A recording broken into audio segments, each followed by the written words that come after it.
Welcome everyone. Thank you for joining today's webinar. I'm Vidya and I'm your host for today. Today's session will be covered by Mr. Raghavendra Jaira. Raghavendra will give an introduction about Steer and its businesses, followed by today's topic on preventive maintenance in co-rotating twin screw extruder. Let me give a brief about Mr. Raghavendra Jaira. Raghavendra has over 20 years experience in industry and has been with Steer for over a decade, handling various responsibilities like leading technical services team who does in-house testing of Steer extruders, installation, commissioning, servicing, training and technical support for customers globally. Currently, he is handling business development through Lifecycle Management Program. He is certified Lean Six Sigma Black Belt and holds a full-time trade apprenticeship certificate from National Council for Vocational Training. We also have a Q&A session. You will find a Q&A tab at the bottom of your screens. Please drop in and ask your questions about today's topic. Raghavendra will answer them at the end of today's webinar. Without further ado, let's now go over to Raghavendra to commence today's webinar. Thank you, Vidya, for the brief introduction. I welcome you all for this webinar session. Before I start with the webinar session, I would like to take you through Steer's journey. Steer Engineering was established in 1993, and from 1993 till 2003, Steer has been supplying spare parts for various makes of extruders worldwide. And from 2003 till 2020, Steer has manufactured and supplied more than 800 extruders worldwide, and which is all in functional condition.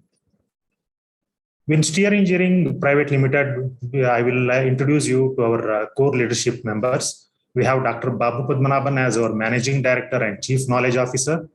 We have Mr. Subodh Jindal as Global Chief Executive Officer and Mr. Sanjay Shah as our Chief Business Officer. Under their leadership, we have supplied more and more extruders to various segments like polymers, biopolymers, powder coat, pharmaceutical, food processing and construction divisions. We have 4 application development centers worldwide, one in India, one in USA, one in Japan, and one in China. Now I will take you to our webinar. Today's webinar is about preventive maintenance in co-rotating twin screw extruder.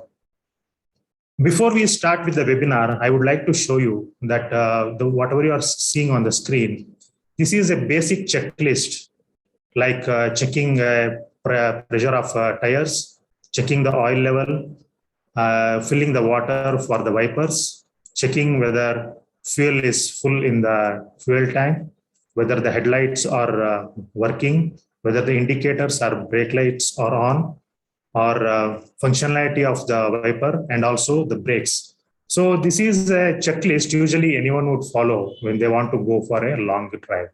Why we do this? Just to make sure that our journey is very pleasant and we enjoy the journey and we do not face any breakdowns. In a similar way, we should have a preventive maintenance for our extruders or any equipment, just to make sure that during the production run, we do not face any troubles and we get maximum productivity out of our equipment.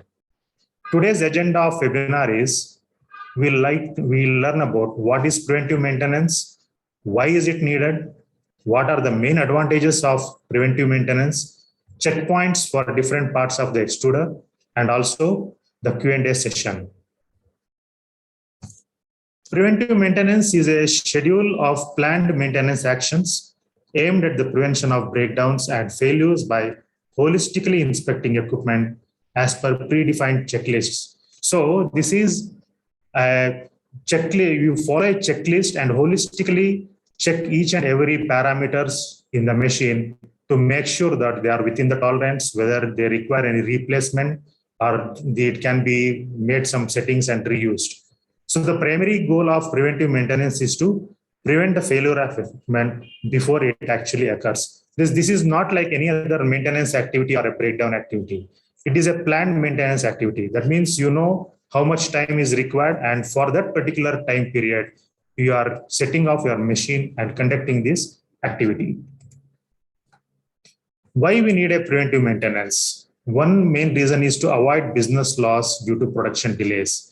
When your machine is running smoothly, and if you don't know or if you have not checked properly, if something happens to the machine, and the maintenance activity will take its own time, and there can be a delay in fulfilling the commitments of customers.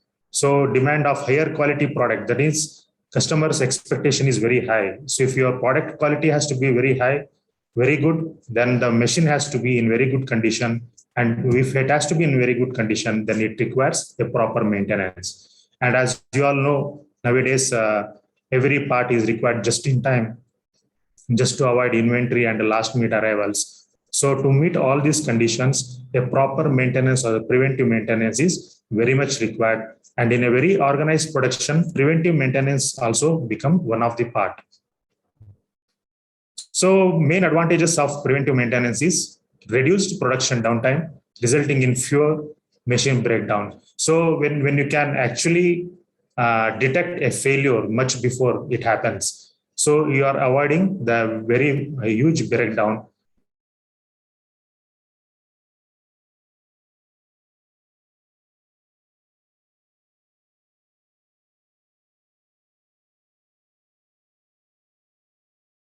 Scale repairs and better quality of products, eliminates indirect expenditures. These are very few main advantages of preventive maintenance, and each industry will make their own preventive checklist and will come out with different advantages over not maintaining at all.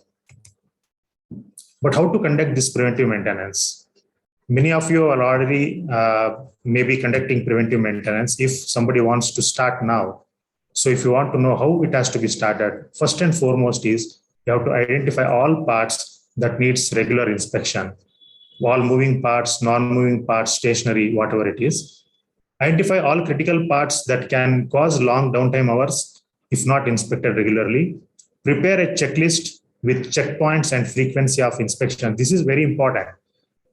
So different parts in extruder or different parts in equipment will require inspection at different intervals. Not that every day, on the same day, everything can be checked.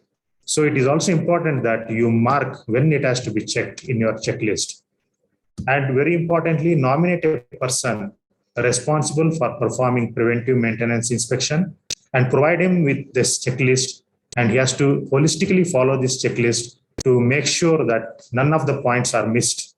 After this is conducted, it has to be properly documented for future reference. Say, for example, after some few days, if some breakdown happens, and if you want to know why this has happened, if you go back to the checklist, you will know that some points have been missed during urgency or overlooking. So these things can be traced out if you properly document your checklist. Before we start with how to conduct a preventive check, let me tell you that safety is first. Please consult with your safety officer and use appropriate personal protection equipment for your own safety while performing maintenance activity. Today in this session, we'll learn about checkpoints in main motor, checkpoints in gearbox, checkpoints in torque limiter coupler. As you all know, main motor is used to drive the gearbox. Gearbox is going to drive two shafts, that is twin screws. This main motor is held between two bearings, one in the front and one in the rear. The front bearing, we call it as a drive end bearing, and the bearing in the rear, we call it as a non-driving end bearing. So these two bearings require lubrication, it is a packed grease pack, which is already filled during the manufacturing. But over time, when you start using it, it will get old and it has to be replaced. So to know about what kind of grease has to be used, if you see the label on the motor, you will see the specification and also the quantity mentioned on the label.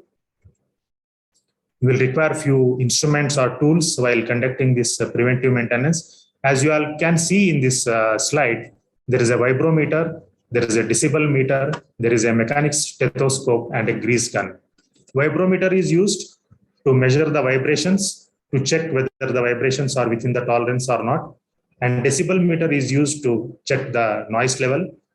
And a mechanic's stethoscope is used to identify some unusual noise that may be coming from inside the motor or any other part of the machine, where it can be a noise from the gearbox or any other moving rotating parts. And grease gun is used to pump the grease using through the grease gun. If you can see this picture here, you will see there is a bearing at the end and in the front. So these two bearings can be lubricated by pumping the grease from this grease nipple. So before you start with the pumping, there is a drain plug provided just below this greasing nipple. So this has to be removed and you should allow the old grease to come out. As you start pumping in the fresh grease, this will start pushing the old grease, and you will, after some time you will see the fresh grease coming out from here. So that is an indicator that this chamber is filled with fresh grease. And here you are seeing a chart. This shows the machine.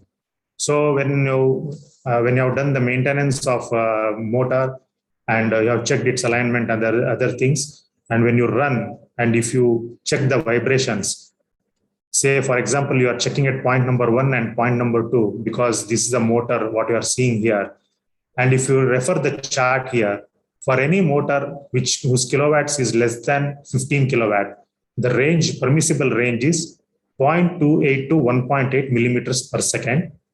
And for the motors with 15 to 75 kilowatts, the vibration is 0.28 to 2.8 is the tolerable limit. And for any motors which is having a kilowatt of 75 and above, the range is 0.28 to 4.5 millimeters per second. So depending on what kilowatt motor you are using in your extruder, you measure the vibrations and note down the readings in your checklist and compare with the list here. So if it is exceeding more than the tolerable limit, please check with the technical service engineer from STEER and contact them and ask for the corrective measures. Our engineer can help you in taking corrective actions. So if you have to prepare a checklist for a motor, these are some of the points that needs to be taken care. Cleaning the fins and outer body. This is very important because some of the plants which is dusty, so the dust which is in the air will come and settle on the fins of the gearbox motor.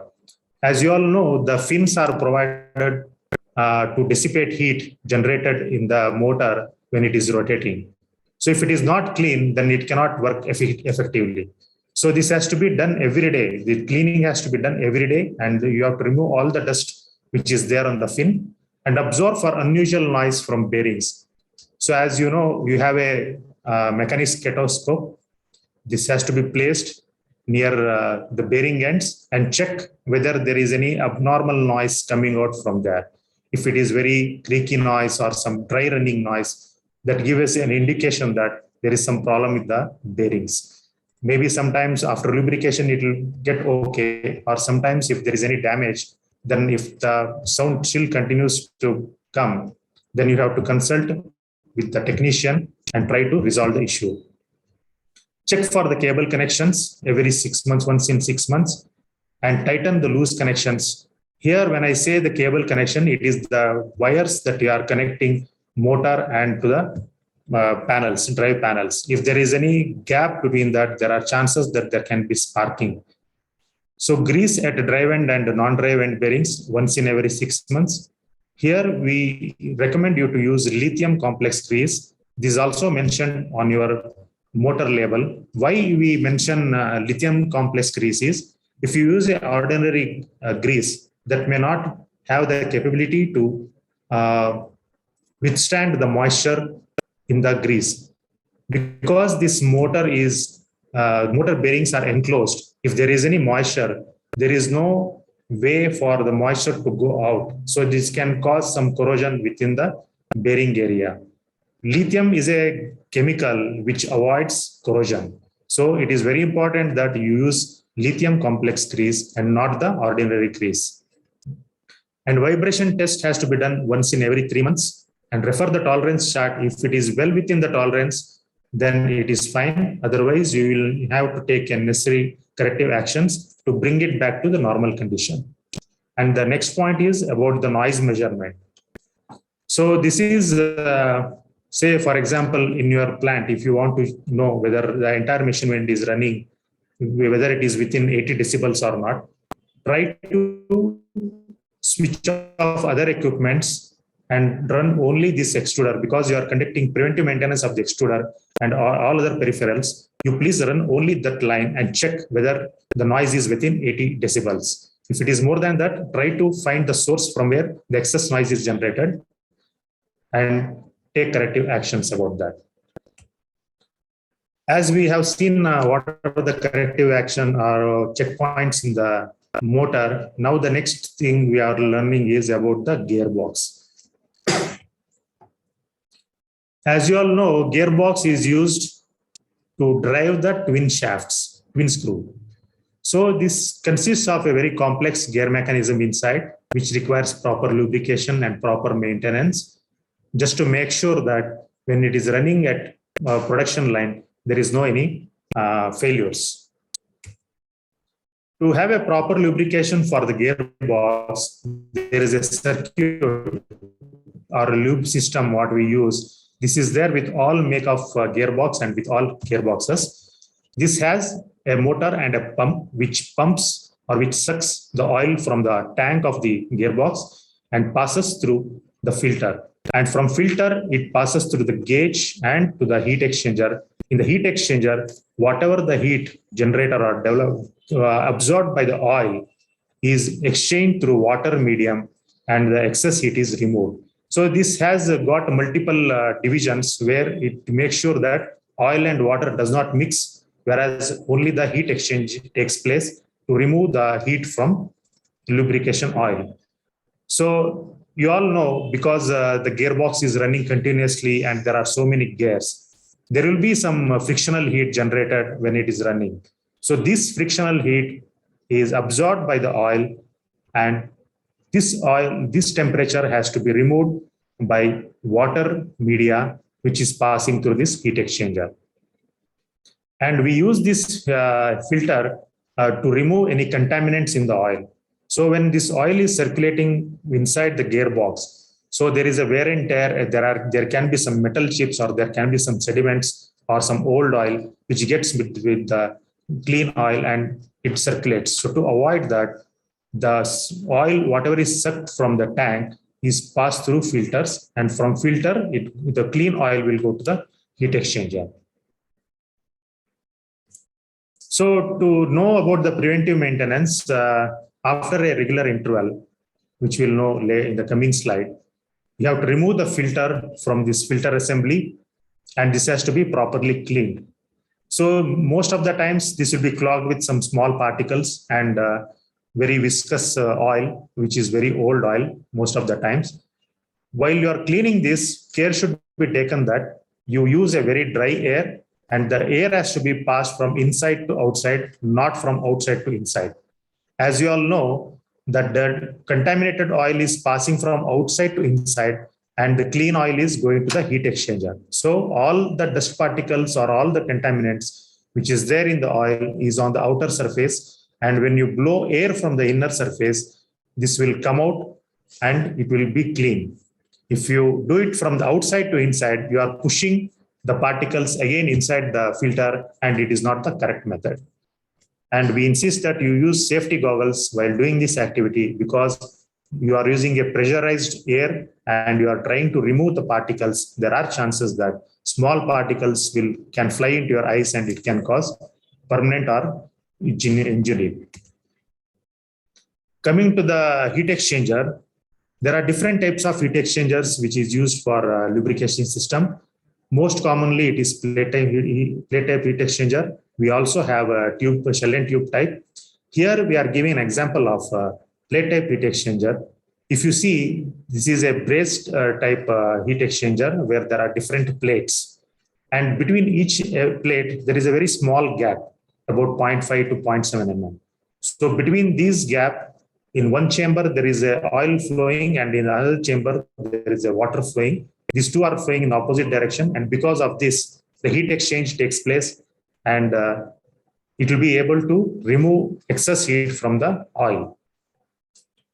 If you do not take care to clean the filters, all the contaminated oil will pass through this and it gets choked. This heat exchanger will get choked.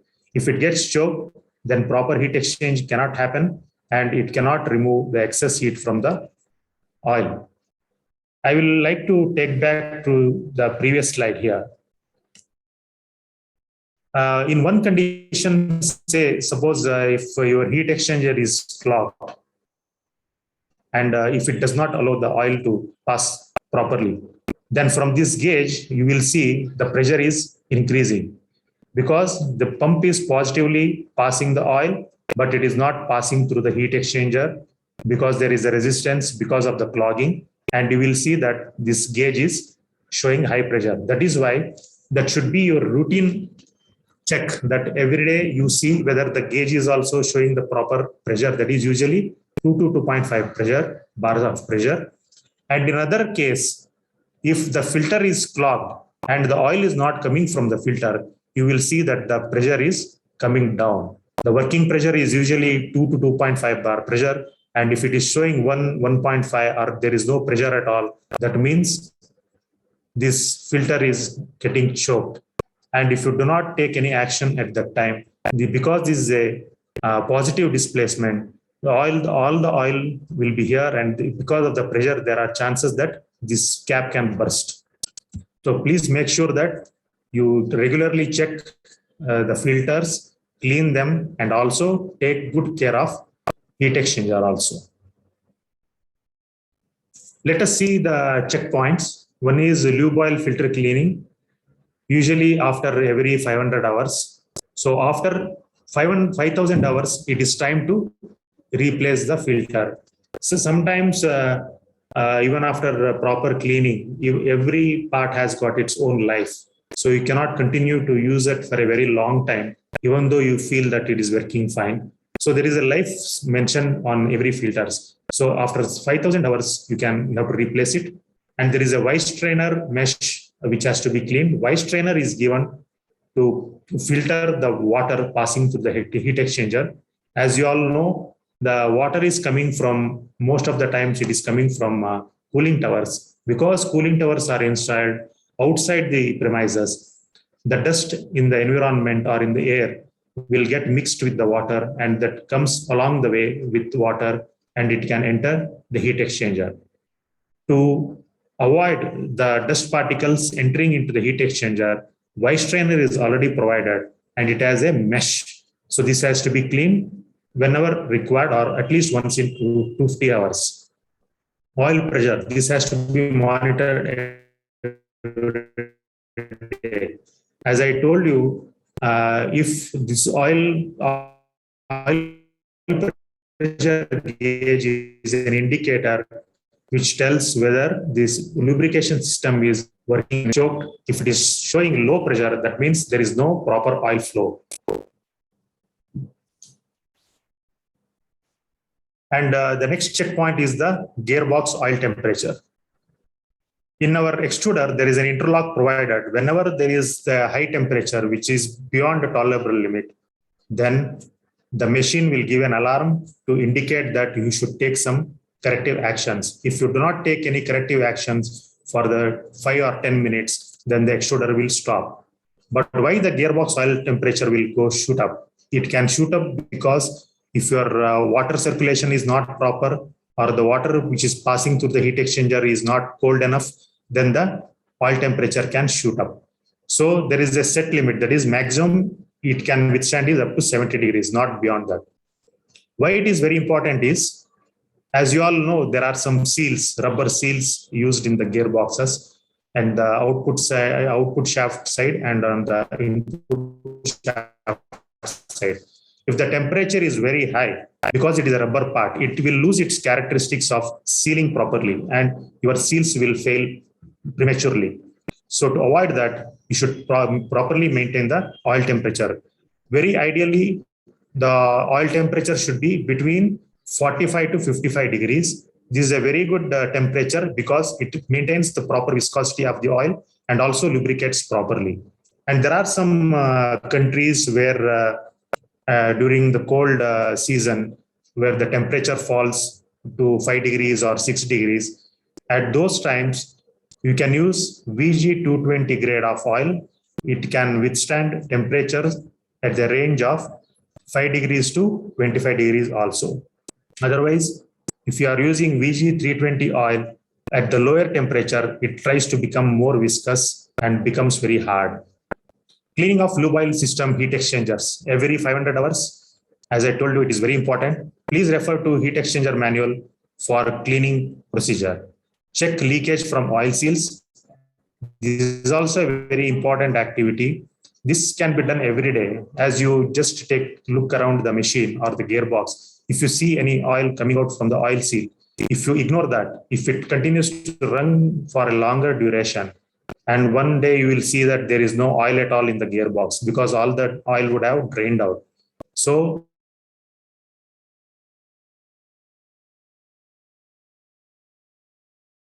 again to the required level and continue to run. Do not ignore any indications given by the equipment about preventive maintenance. So after this checkpoints, there is also another important activity in the gearbox. That is, a preliminary inspection has to be done. Say, for example, for this, you will need some special instruments like dial gauge, dial stand, parallel bar, and a feeler gauge. Now we'll explain you what are those things that you have to check. So at the output shaft side, you can see two shafts. So in the input, you have only one shaft, and on the output side, to drive that wind screw, you have two output shafts. So over the time, when it starts running for a particular duration, because of the wear and tear of the bearings and the gears, you will see some play or the radial play. So the radial play should be measured very close to the bearing point here. And if it exceeds or if it is very near to 0.1 mm, that means it is not a safe condition to run the gearbox. It can lead to many other complications like noise in the screw shaft, or there can be breakage of elements, breakage of shaft, anything because of this. Because we have very close clearances between element to element, and if the axial play or the radial play is more, then this clearance will not be enough and there will be rubbing between elements and it can cause damages. So when you start checking this on a regular interval basis, and when it is nearing to 0.6 mm or 0.7 mm, at this time you have to consult the technical service engineer, take his feedback and fix a date for to take corrective actions, so that if gearbox bearings has to be changed, then we have to take that corrective action, and we need to see whether there is any play in the gear. That corrective action has to be taken. So to know where we are, so this preventive maintenance check is very important. We should not wait till it reaches 0.1 mm. Second point is about the axial play. As we have seen in the previous slide, there is a radial play. There is also another wear and tear issue. What you're going to see is the axial play. That means you will see the shaft going forward and reverse in up to 0.1 mm if there is an axial play. This can also be due to wear and tear of elements, wear and tear of bearings and the gears inside that. Even here, when you are inspecting this at a regular interval, you will gradually see this gap increasing or the play increasing. And at that time, you have to consult with the technical service engineer for the corrective actions and take corrective actions on that. And another important thing to inspect is the parallelity of output shafts. As you can see here, there are two spacers here. At factory conditions, this will be maintained 0-0. And due to some wear and tear, if the parallelity is beyond 0.05 mm, then it is not a very healthy running condition. To check this, you will need a parallel bar. It has to be but against any one surface which is projecting beyond the other one. If it is parallel and if it is touching both the surfaces, that means they are fine and they are very parallel. If it is not so, then you have to measure what is the gap. So to check that gap, you need a feeler gauge. So from the feeler gauge, you can measure what is the gap, and you have to take corrective actions to reduce this gap. By you have to consult with the technical service engineer. He will suggest you what is the corrective actions to be taken, and based on that, this parallelity has to be properly maintained. Coming to the checkpoints of gearbox, input and output shaft runout has to be checked once in 1800 hours. Maximum allowable runout is 0.1 mm. Checking axial play every 1800 hours. The maximum allowable play is 0.1 mm. Checking the parallelity once in 1800 hours, and the maximum allowable output play is 0.05 mm. So these are some of the checkpoints that has to be regularly or at a regular interval has to be checked in the gearbox to make sure that there is no any problem in the gearbox, and it will ensure that there is no any trouble during the long production run. Now coming to the very important part of the extruder is the torque limiter coupler. As you all know, we know about what are the checkpoints in the motor and the gearbox. There is another part which is in between motor and gearbox, which transmit the power from motor to gearbox. Also, it acts like a fuse. It is this trips when there is a torque beyond the tolerable limit. So main function of the torque limiter coupler is to transmit the power as well as safeguard your shaft, that is the screw shafts, from experiencing any damage due to high torque. So with the steer make extruders, we usually supply with AutoGuard make or the BB make coupler. So this is a schematic diagram of AutoGuard coupler, where you have a spring arrangement here inside, which has calibrated to transmit the power. In case if the torque at the screw shaft is more than the set torque, then the ball here disengages and stops the transmission of power from from motor to the gearbox. Thus, it will safeguard your equipment from experiencing any damages. And if you see the construction of BB coupler, there are two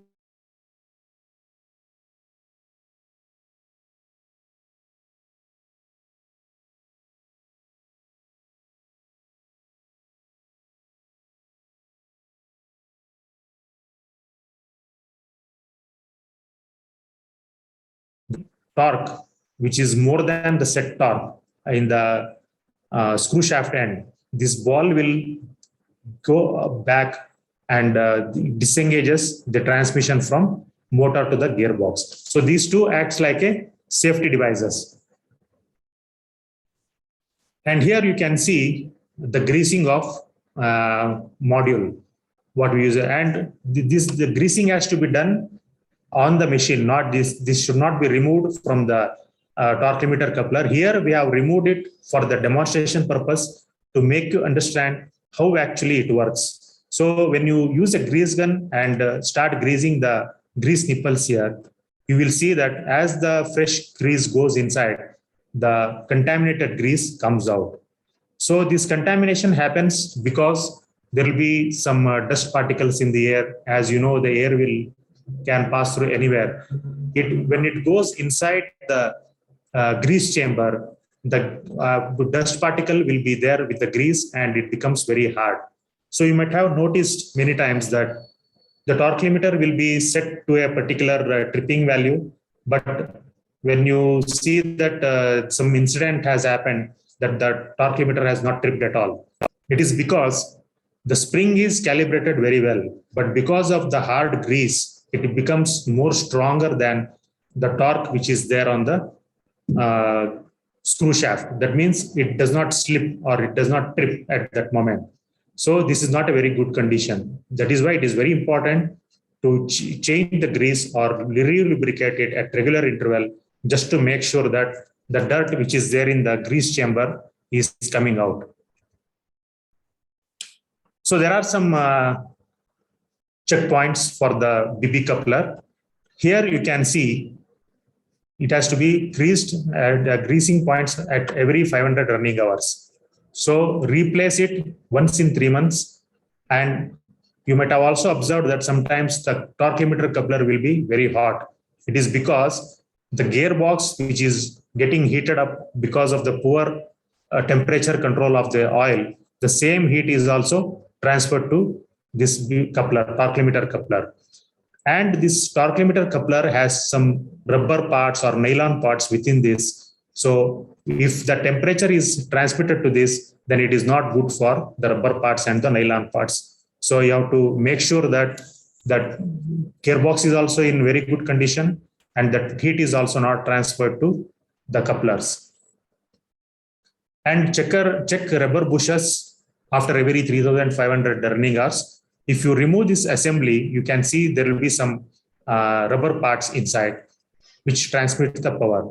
So if it is not in good condition, then it has to be replaced with a new one. Check for the torque tripping. So this is a very important activity in your preventive maintenance. As I told you, because this is a safety device, you should also always make sure that this trips whenever there is an emergency. So this is not a one-time factory setting. This has to be checked once in every 3 months. What you have to do is, on a particular day when you are planning for a preventive maintenance activity, you purge the extruder with some purging material, intentionally increase the torque in such a way that it touches more than the required torque. So if your torque limiter trips at the set value, that means it is in good condition. If it is not happening, then it has to be recalibrated. So before recalibrating, you have to fill it with a clean grease and then recalibrate that. To recalibrate that, you have to check 3 different readings. You have to take 3 different readings, average that, and you can see if it is within plus or minus 5% of the set torque, then it is fine. If it is more than 10% or more than 20%, then please talk to our technical service engineer. He will guide you on how to set the torque in torque limiter coupler. And most importantly, there are few sensors which senses the retracted position of the plunger. If it is not in good condition, then you will not get the signal and the machine will not understand that there is a tripping. So it is also very important that every day you see whether the sensors are in good condition. That means there are no any damages. There are no damages in the cables which is running between sensor and the panels. Coming to AutoGuard coupler, here the checkpoints are almost same except that there are no rubber parts in that. So all otherwise greasing at grease points and checking the torque or checking the proximity sensor, all these things are very similar to your BB coupler also. Now till here we have learned about what are the checkpoints we have seen in gearbox, motor, and the torque limiter couplers. You can make your own checklist and start following preventive maintenance in your if you're not already doing it. But if you're already doing it, it is very good. I congratulate you that you are already following preventive maintenance. If you are not following, please, I insist that you please start maintaining or conducting preventive maintenance. If you need any help from our services, we are always there to help you. We can also provide you preventive maintenance or annual maintenance for a very nominal fees. And please write to us at the email ID given below, that is raghavendra.jairam@steerworld.com, to know more about our services and the fees for that. Over to you, Vidya. Thank you, Raghavendra. On behalf of Steer, we thank all of you for participating in today's webinar. Let's now move on